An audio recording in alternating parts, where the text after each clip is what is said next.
Hello friends. Hello friends. Today we learn about poliomyelitis. Okay, this is a global threat. Welcome my channel Love to Nursing. Today we learn about poliomyelitis. Okay, poliomyelitis is commonly known as a polio. Is a high contagious viral disease that primarily affect young children. Okay, तर young children ना affect करता polio हा disease आणि हा कोणामुळे होतोय हा viral disease आहे. Okay, it can lead to paralysis. ह्याच्यामुळे पॅरालायसिस होऊ शकतं, मसल विकनेस होऊ शकतं, इवन डेथ सुद्धा होऊ शकते. Polio virus spread through person to person contact and mainly through infected faecal matter.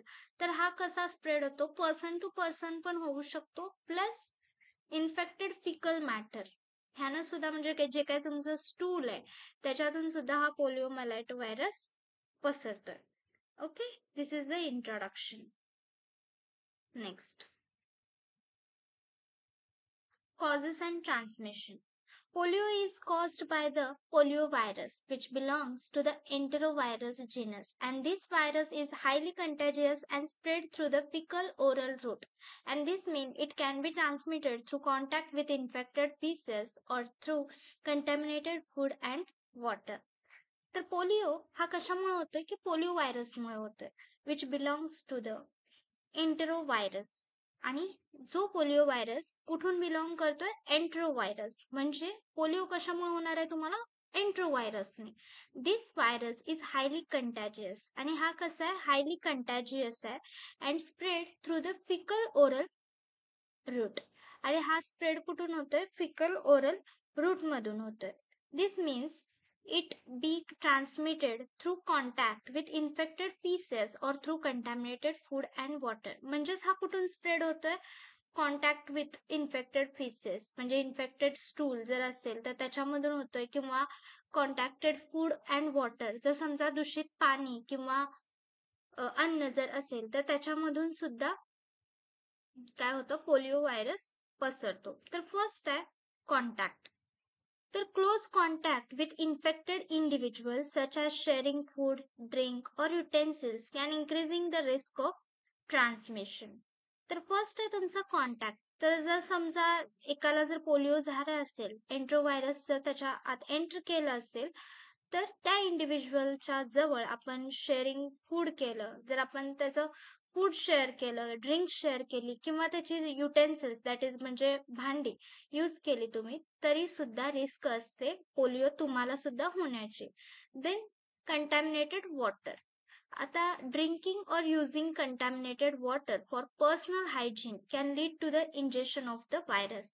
जर तुम्ही पर्सनल हायजीन मेंटेन करण्यासाठी जर वॉटर यूज केलं तर काय होणार आहे? त्या व्हायरसचा एंट्री होणार आहे आपल्या बॉडीमध्ये, त्यामुळे तुम्हाला पोलिओ व्हायरस होण्याची शक्यता आहे. Poor sanitisation. Lack of proper sanitation and hygiene practice, such as not washing hands after using the toilet, can facilitate the spread of virus. Okay, जर तुम्ही hand wash नाही केले after using toilet, then also you have to risk of polio. Okay, then travel. Traveling to areas where polio is still endemic can expose individual to the virus. तुम्ही अशा एरियामध्ये गेला जिथं polio अजूनही बरा झालेला नाही, तर त्या ठिकाणी सुद्धा तुम्हाला हाय चान्सेस असतात पोलिओ होण्याचे. Okay, this is causes and transmission. First we saw contact, contaminated water, poor sanitation and travel. Okay, go to the next slide. Symptoms and stages. Okay, the majority of एक minute. Okay. The majority of people infected with polioviruses experience no symptoms or only mild symptoms such as fever, fatigue, headache, vomiting, stiffness of the neck, and pain in the limbs. However, a small percentage of individuals can develop severe complications. म्हणजे कसं आहे की ह्याच्यामध्ये जे चिन्ह लक्षणे दिसतात त्याचप्रमाणे स्टेजेस आहेत. पण मेजॉरिटी काय इन्फेक्टेड पीपल्सची की त्यांना सिम्पटम्स लवकर दिसून येत नाहीत आणि दिसले तर माइल्ड मध्ये दिसतात. म्हणजेच फीवर असेल, फटीग असेल, हेडेक असेल, ओमिटिंग असेल किंवा नेक स्टिफनेस म्हणजे नेक हलत नाही, पेन होतं लिम्स मध्ये. ओके, असं स्मॉल तर मग काय होतं, असं स्मॉल स्मॉल पर्सेंटेज जे काय सिम्पटम्स दिसायला लागतात ते सिव्हिअर कॉम्प्लिकेशन्स मध्ये येतात. ओके, तर फर्स्ट स्टेज आहे non paralytic. Symptoms include fever. Okay, म्हणजे बघा सिम्पटम्स मध्ये फिवर असतं, ओके, फटीग असतं, then headache, stiffness, vomiting, okay, then neck stiffness, pain in the limb मध्ये पेन जाणवायला लागतं. तर ह्यामुळं काय होतं की नॉन पॅरालायटिक आहे, असं काही एकदम पॅरालायटिक नाहीये आणि मिसडायग्नोस्ड सुद्धा होऊ शकतं. ओके, म्हणजे प्रॉपर डायग्नोसिस होत नाही म्हणून मिसडायग्नोसिस सुद्धा होऊ शकतं आणि ही स्टेज फर्स्ट आहे. This is called non paralytic. Then second stage is a paralytic. This stage involves paralysis. ह्याच्यामध्ये पेशंटला पॅरालायसिस सुद्धा होऊ शकतं, विच इज टेम्पररी और permanent. Okay, then which can be temporary or permanent, and the virus attack use motor neurons. आणि हा virus कुणाला attack करतो की मोटर न्यूरॉन्सला अटॅक करतो, ज्याच्यामध्ये स्पायनल कॉर्ड आहे. ओके, आणि मग काय होतं, मसल वीक व्हायला लागतात आणि पॅरालायसिस होऊन जातो. Then stage third post polio syndrome. म्हणजे काय की पोलिओ नंतर this syndrome occurs years after the initial polio infection and can result in progressive muscle weakness, fatigue, pain and other health problem. कसं होतं की हा जो सिंड्रोम आहे तो खूप वर्षांनी दिसून येतो. जेव्हा पोलिओ इन्फेक्शन आपल्याला होतं त्यानंतर खूप वर्षांनी तो दिसून येतो आणि त्याचा रिझल्ट मध्ये काय दिसून येतं की पोलिओमुळे विकनेस झालाय, फटीग आहे, पेन होत आहे, ओके, आणि other health problems. This is three stages, that is stage first, stage second and stage third. Stage first is a non-paralytic, stage second is a paralytic and stage third is a post-polio syndrome. Clear? Okay. Diagnosis and testing म्हणजे कसं ठरवायचं आहे आपल्याला की polio आपल्याला झालाय का किंवा टेस्ट कशी करायची की diagnosis of polio is primarily based on a clinical examination and detail history of symptoms.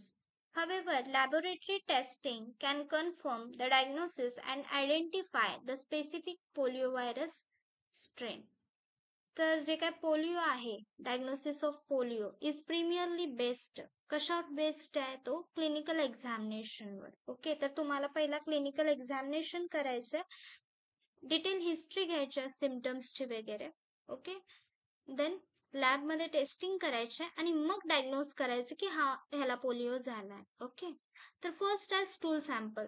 आपण मगाशी पण स्लाइड मध्ये पाहिलं की फिकल मॅटरने सुद्धा पोलिओ मलायटिस पसरतो, त्यामुळे आपल्याला स्टूल सॅम्पल द्यावं लागेल, ज्यामध्ये जर पोलिओ व्हायरस प्रेझेन्स असेल तर 100% तुम्हाला पोलिओ झालेला आहे. Okay, then CSF, that is cerebrospinal fluid analysis. In case of suspected paralytic polio, a cerebrospinal fluid analysis can help determine the presence of virus and the location in the central nervous system. जेव्हा पण तुम्ही CSF analyze करता तिथं आपल्याला व्हायरसचा प्रेझेन्सनेस दिसून येतो, plus त्याचं लोकेशन पण दिसून येतं. त्यामुळं आपल्याला समजून जातं की पोलिओ झालेला आहे. Then serological testing. Blood test can detect the presence of antibodies to the polio virus, which indicate past infection or exposure. Blood test पण करावी लागेल ज्याच्यामध्ये अँटीबॉडीज दिसतील पोलिओ व्हायरसच्या. ओके, जर बॉडीमध्ये तुमच्या पोलिओ व्हायरस गेला तर बॉडी काय करणार आहे, त्याच्या अगेन्स्ट किंवा बॉडीला वाचवण्यासाठी त्याचा एक अँटीडोट किंवा अँटीबॉडीज तयार करणार आहे, ज्या ब्लडमध्ये डिटेक्ट होतील. त्यावरून तुम्हाला समजेल की पोलिओ व्हायरस इन्फेक्शन तुम्हाला झालेलं आहे. That is the diagnosing and testing. Okay, we move to the next slide. Treatment and management. Okay, there is no specific cure for polio. पोलिओसाठी आजपर्यंत कोणती अशी स्पेसिफिक ट्रीटमेंट निघालेली नाहीये. म्हणजे झाल्यानंतर. ओके. व्हायच्या आधी आपण पोलिओचा डोस घेतो. Treatment focuses on relieving symptom and managing complications. Treatment असते, पण ती फोकस कशावर असतं त्याचं, की चिन्ह आणि लक्षणं बरं करण्यासाठी किंवा कॉम्प्लिकेशन्स काही होऊ नयेत, यासाठी आपण काय करतो, ट्रीटमेंट देतो. And the focus is on supportive care. आणि आपला फोकस कशावर असतो, सपोर्टिव्ह केअरवर असतो, ज्यामध्ये फिजिकल थेरपी, ब्रीदिंग सपोर्ट आणि पेन रिलीफ आहे. ओके. तर फिजिकल थेरपीमध्ये काय येतं, की physical therapy is a crucial for maintaining muscle strength and preventing contracture which are permanent muscle shortening. Physical therapy म्हणजे काय, की मसल स्ट्रेंथ ना व्यवस्थित मेंटेन ठेवायचं, प्रिव्हेंट करायचं कॉन्ट्रॅक्चर, जे परमनंट मसल शॉर्टनिंग करणार नाहीत. त्यामुळे फिजिकल थेरपी ही खूप इम्पॉर्टंट आहे. Okay, next is a respiratory support. If the muscle controlling breathing are affected, mechanical ventilation may be necessary to assist with breathing. जर समजा मसलवर कंट्रोल राहिलं नाही आपलं, त्यामुळे काय होतं, ब्रीदिंगवर परिणाम होतो. त्यामुळे आपल्याला मेकॅनिकल व्हेंटिलेशनची गरज पडू शकते. Okay. Then pain management. Pain सुद्धा मॅनेज करता यायला पाहिजे, त्यासाठी मेडिकेशन्स आहेत. डिस्कम्फर्ट होतं, का होतं, कारण मसलमध्ये विकनेस आलेला असतो आणि पॅरालायसिस पण असतं, त्यामुळं आपल्याला पेन मॅनेजमेंट करणं सुद्धा इम्पॉर्टंट आहे. First step physical therapy, second respiratory support and third is a pen management. Clear? Okay. Next, prevention and vaccination. The most effective way to prevent polio is through vaccination. The polio vaccine is highly effective and safe method of protecting individual from the debilitating disease, that is OPV and IPV. कसं आहे, की polio prevent करण्यासाठी आपल्याला वॅक्सिनचीच help गरजेची आहे. आणि polio vaccine हे highly effective आणि सेफ मेथड आहे, की प्रत्येक इंडिव्हिज्युअलला त्या व्हायरस पासून वाचवण्यासाठी हे एक सेफ मेथड आहे. ओके. तर ही कधी घ्यायची आहे, आपल्याला आधीच घ्यावी लागते. पोलिओ तुम्हाला झालाय आणि मग तुम्ही घेताय, मग काय उपयोगाचं नाही. ओके. तर फर्स्ट आहे oral polio vaccine, that is OPV. हे काय असतात, लाईव्ह अटेन्युएटेड वॅक्सिन्स असतात, that is given orally. Okay. आपण ओरली घेतोय. It provide long lasting immunity, आणि ही लॉंग लास्टिंग इम्युनिटी प्रोव्हाइड करते and can also help stop the spread of polio virus in communities. तुम्हालाही होत नाही आणि तुमच्यामुळे बाकीच्यांनाही होत नाही. ओके. त्यासाठी आपण OPV देतो. Next is a IPV, that is inactivated polio vaccine. हे इंजेक्शन थ्रू दिलं जातं. OPV ओरली दिलं जातं आणि IPV इंजेक्शन थ्रू दिलं जातं. It provides immunity. ही इम्युनिटी प्रोव्हाइड करतं against polio virus, but does not stop the spread of virus. पण ते स्प्रेड ऑफ व्हायरस करण्याचं थांबवत नाही, फक्त इम्युनिटी पॉवर तुमच्यात डेव्हलप होते IPV म्हणून. Okay. That is OPV and IPV. Polio eradication efforts, that is GPEI, Global Polio Eradication Initiative, is a worldwide effort to eradicate polio. हे काय वर्ल्ड आहे, ज्याच्यामध्ये काय दिसून येतं, की आपण म्हणजे पोलिओ इरॅडिकेट किती झालाय, म्हणजे नष्ट कुठपर्यंत झालाय. This initiative collaborative efforts of government, international organization and the global health community. तर 1988 मध्ये 3,50,000 पोलिओ केसेस होते. 2000 मध्ये 1,300 आणि 2023 मध्ये लेस दॅन 10. ओके. म्हणजे कसं पोलिओ कसा इरॅडिकेट होत आला इयर बाय इयर, हे या चार्ट मध्ये सांगितलेलं आहे. Then role of nurse in polio vaccine. तर आपला रोल काय येतोय ते आपल्याला पाहायचंय. फर्स्ट आहे वॅक्सिन ऍडमिनिस्ट्रेशन, की वॅक्सिन तुम्ही कसं ऍडमिनिस्टर करणार. ओके. इफ IPV असेल तर तुम्हाला इंजेक्ट करावं लागेल, आणि इफ OPV असेल तर तुम्हाला ओरली 2 बूंद जिंदगी के. Okay. Nurses are responsible for administering the polio vaccine correctly and safely to individual of all ages. ह्याच्यामध्ये तुमचं इम्पॉर्टंट आहे की तुम्ही कोणतं पेशंट आहे त्याचं नाव डबल वेळा चेक केलं पाहिजे. ओके.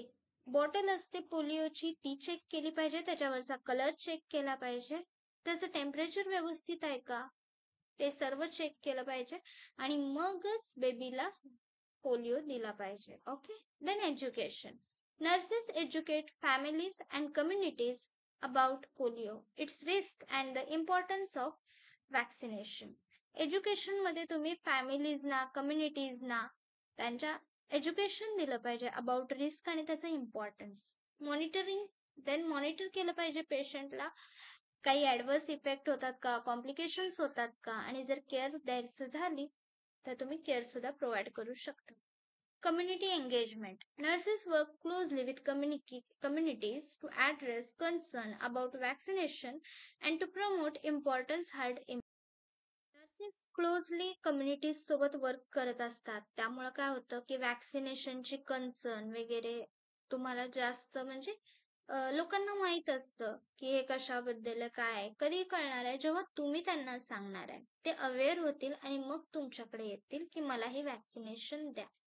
पण कुणीही येईल कुणीही घेईल असं नसतं. काहीतरी क्रायटेरिया असतो. ओके. त्यानुसार तुम्हाला ते द्यायचं. क्लिअर? ओके. थँक्यू. बघा समजलं. फर्स्ट आपण पाहिलं की पोलिओ मलायटिसचं इंट्रोडक्शन कशामुळे होतंय, पोलिओ व्हायरसमुळे. मग ते कुठून बिलॉंग करत आहे, एंट्रो व्हायरस मधून. प्लस हे पर्सन टू पर्सन होतं, कॉन्टॅक्टमुळे होतं. ओके.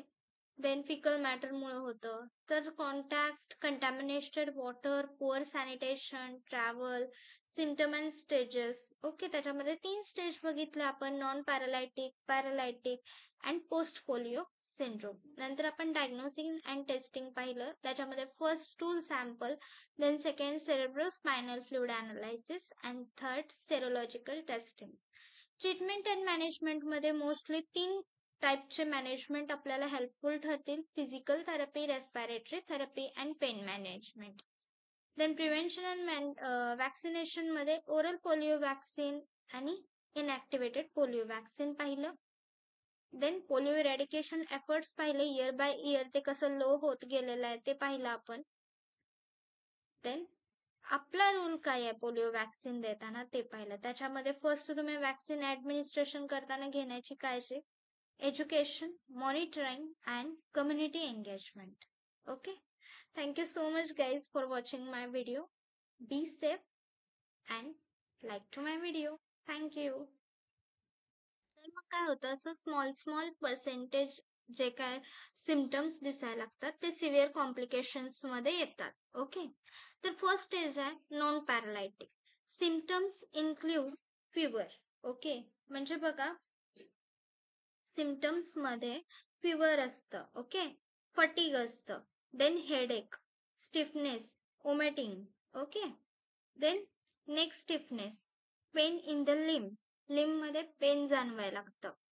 तर ह्यामुळं काय होतं की नॉन पॅरालायटिक आहे, असं काही एकदम पॅरालायटिक नाहीये, आणि मिसडायग्नोस्ड सुद्धा होऊ शकतं. ओके. म्हणजे प्रॉपर डायग्नोसिस होत नाही, म्हणून मिसडायग्नोसिस सुद्धा होऊ शकतं, आणि ही स्टेज फर्स्ट आहे. This is called non-paralytic. Then second stage is a paralytic.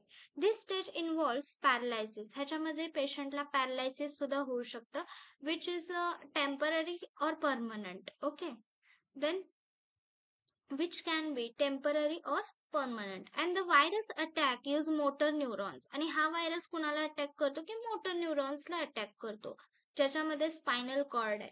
Okay. आणि मग काय होतं, मसल वीक व्हायला लागतात आणि पॅरालायसिस होऊन जातो. Then stage third, post polio syndrome. म्हणजे काय की पोलिओ नंतर. This syndrome occurs years after the initial polio infection and can result in progressive muscle weakness, fatigue, pain and other health problem. कसं होतं की हा जो सिंड्रोम आहे तो खूप वर्षांनी दिसून येतो. जेव्हा पोलिओ इन्फेक्शन आपल्याला होतं त्यानंतर खूप वर्षांनी तो दिसून येतो, आणि त्याचा रिझल्ट मध्ये काय दिसून येतं की पोलिओमुळे विकनेस झालाय, फटीग आहे, पेन होत आहे. ओके. आणि other health problems. This is 3 stages, that is stage first, stage second and stage third. Stage first is a non-paralytic, stage second is a paralytic, and stage third is a post-polio syndrome. Clear? Okay. Diagnosis and testing म्हणजे कसं ठरवायचं आहे आपल्याला की polio आपल्याला झालाय का किंवा टेस्ट कशी करायची की diagnosis of polio is primarily based on a clinical examination and detailed history of symptoms. However, laboratory testing can confirm the diagnosis and identify the specific poliovirus strain. तर जे काय पोलिओ आहे, diagnosis of polio is primarily based कशावर based आहे तो clinical एक्झामिनेशनवर. Okay, तर तुम्हाला पहिला क्लिनिकल एक्झामिनेशन करायचं, डिटेल हिस्ट्री घ्यायची सिम्पटम्सची वगैरे. ओके, देन लॅबमध्ये टेस्टिंग करायचे आणि मग डायग्नोज करायचं की हा ह्याला पोलिओ झालाय. ओके, तर फर्स्ट आहे स्टूल सॅम्पल. आपण मगाशी पण स्लाइडमध्ये पाहिलं की फिकल मॅटरने सुद्धा पोलिओ मलायटस पसरतो, त्यामुळे आपल्याला स्टूल सॅम्पल द्यावं लागेल, ज्यामध्ये जर पोलिओ व्हायरस प्रेझेन्स असेल तर 100% तुम्हाला पोलिओ झालेला आहे. Okay, then CSF, that is cerebrospinal fluid analysis. In case of suspected paralytic polio, a cerebrospinal fluid analysis can help determine the presence of virus and the location in the central nervous system. जेव्हा पण तुम्ही CSF analyze करता, तिथं आपल्याला व्हायरसचा प्रेझेन्सनेस दिसून येतो, plus त्याचं लोकेशन पण दिसून येतं. त्यामुळं आपल्याला समजून जातं की पोलिओ झालेला आहे. Then serological testing. Blood test can detect the presence of antibodies to the polio virus, which indicate past infection or exposure. Blood test पण करावी लागेल, ज्याच्यामध्ये अँटीबॉडीज दिसतील पोलिओ व्हायरसच्या. ओके, जर बॉडीमध्ये तुमच्या पोलिओ व्हायरस गेला तर बॉडी काय करणार आहे, त्याच्या अगेन्स्ट किंवा बॉडीला वाचवण्यासाठी त्याचा एक अँटीडोट किंवा अँटीबॉडीज तयार करणार आहे, ज्या ब्लडमध्ये डिटेक्ट होतील. त्यावरून तुम्हाला समजेल की पोलिओ व्हायरस इन्फेक्शन तुम्हाला झालेलं आहे. That is the diagnosing and testing. Okay, we move to the next slide. Treatment and management. Okay, there is no specific cure for polio. पोलिओसाठी आजपर्यंत कोणती अशी स्पेसिफिक ट्रीटमेंट निघालेली नाहीये, म्हणजे झाल्यानंतर. ओके, व्हायच्या आधी आपण पोलिओचा डोस घेतो. Treatment focuses on relieving symptom and managing complications.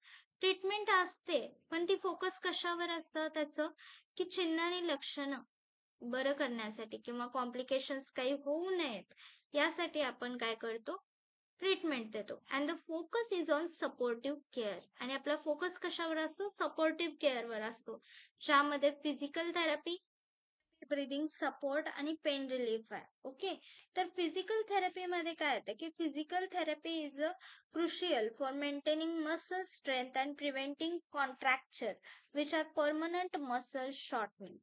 Physical therapy म्हणजे काय की मसल स्ट्रेंथ ना व्यवस्थित मेंटेन ठेवायचं, प्रिव्हेंट करायचं कॉन्ट्रॅक्चर, जे परमनंट मसल शॉर्टनिंग करणार नाहीत. त्यामुळे फिजिकल थेरपी ही खूप इम्पॉर्टंट आहे.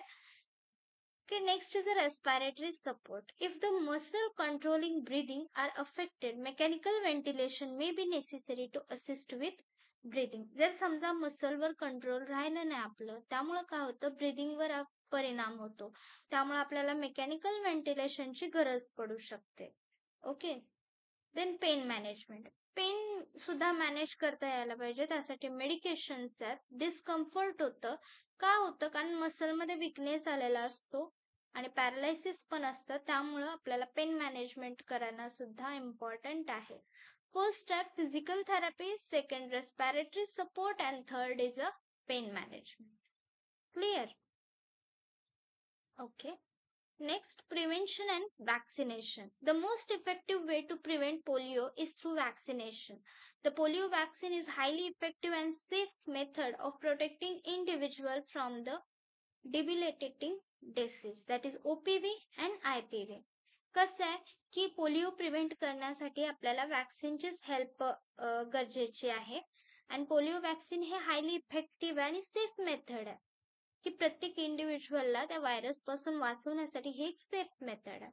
ओके, तर ही कधी घ्यायची आहे, आपल्याला आधीच घ्यावी लागते. पोलिओ तुम्हाला झालाय आणि मग तुम्ही घेताय, मग काय उपयोगाचं नाही. ओके, तर फर्स्ट आहे oral polio vaccine, that is OPV. हे काय असतात, लाईव्ह ॲटेन्युएटेड वॅक्सिन्स असतात, that is given orally. Okay, आपण ओरली घेतोय. It provide long lasting immunity. आणि ही लॉंग लास्टिंग इम्युनिटी प्रोव्हाइड करते and can also help stop the spread of polio virus in communities. तुम्हालाही होत नाही आणि तुमच्यामुळे बाकीच्यांनाही होत नाही. ओके, त्यासाठी आपण ओपीव्ही देतो. Next is IPV, that is inactivated polio vaccine. हे इंजेक्शन थ्रू दिलं जातं. ओपीव्ही ओरली दिलं जातं आणि IPV इंजेक्शन थ्रू दिलं जातं. It provides immunity. ही इम्युनिटी प्रोव्हाइड करतं against polio virus but does not stop the spread of virus. पण ते स्प्रेड ऑफ व्हायरस करण्याचं थांबवत नाही, फक्त इम्युनिटी पॉवर तुमच्यात डेव्हलप होते IPV म्हणून. Okay, that is OPV and IPV. Polio Eradication Efforts, that is GPEI, Global Polio Eradication Initiative, is a worldwide effort to eradicate polio. हे काय वर्ल्ड आहे, ज्याच्यामध्ये काय दिसून येतं की आपण म्हणजे पोलिओ इरॅडिकेट किती झालाय, म्हणजे नष्ट कुठपर्यंत झालाय. This initiative collaborative efforts of government, international organization and the global health community. तर 1988 मध्ये 3,50,000 पोलिओ केसेस होते. 2000 मध्ये 1,300 आणि 2023 मध्ये लेस दॅन 10. ओके, म्हणजे कसं पोलिओ कसा इरॅडिकेट होत आला इयर बाय इयर हे या चार्ट मध्ये सांगितलेलं आहे. Then role of nurse in polio vaccine. तर आपला रोल काय येतोय ते आपल्याला पाहायचंय. फर्स्ट आहे वॅक्सिन ऍडमिनिस्ट्रेशन, की वॅक्सिन तुम्ही कसं ऍडमिनिस्टर करणार. ओके, इफ IPV असेल तर तुम्हाला इंजेक्ट करावं लागेल आणि इफ OPV असेल तर तुम्हाला ओरली 2 बूंद जिंदगी के. Okay, nurses are responsible for administering the polio vaccine correctly and safely to individual of all ages. ह्याच्यामध्ये तुमचं इम्पॉर्टंट आहे की तुम्ही कोणतं पेशंट आहे त्याचं नाव डबल वेळा चेक केलं पाहिजे. ओके, बॉटल असते पोलिओची ती चेक केली पाहिजे, त्याच्यावरचा कलर चेक केला पाहिजे, त्याचं टेम्परेचर व्यवस्थित आहे का ते सर्व चेक केलं पाहिजे आणि मगच बेबीला पोलिओ दिला पाहिजे. Okay, then education. Nurses educate families and communities about polio, its risk and the importance of vaccination. Education मध्ये तुम्ही फॅमिलीजना कम्युनिटीजना त्यांच्या एज्युकेशन दिलं पाहिजे अबाउट रिस्क आणि त्याचं इम्पॉर्टन्स. मॉनिटरिंग, देन मॉनिटर केलं पाहिजे पेशंटला काही ॲडव्हर्स इफेक्ट होतात का, कॉम्प्लिकेशन्स होतात का, आणि जर केअर द्यायची झाली तर तुम्ही केअर सुद्धा प्रोव्हाइड करू शकता. Community engagement. Nurses work closely with communities to address concern about vaccination and to promote importance herd immunity. Nurses closely communities सोबत वर्क करत असतात, त्यामुळे काय होतं की वॅक्सिनेशनची कन्सर्न वगैरे तुम्हाला जास्त म्हणजे लोकांना माहित असतं की हे कशाबद्दल काय आहे. कधी कळणार आहे जेव्हा तुम्ही त्यांना सांगणार आहे, ते अवेअर होतील आणि मग तुमच्याकडे येतील की मला हे वॅक्सिनेशन द्या. पण कुणीही येईल कुणीही घेईल असं नसतं, काहीतरी क्रायटेरिया असतो. ओके, त्यानुसार तुम्हाला ते द्यायचं. क्लिअर? Okay, thank you.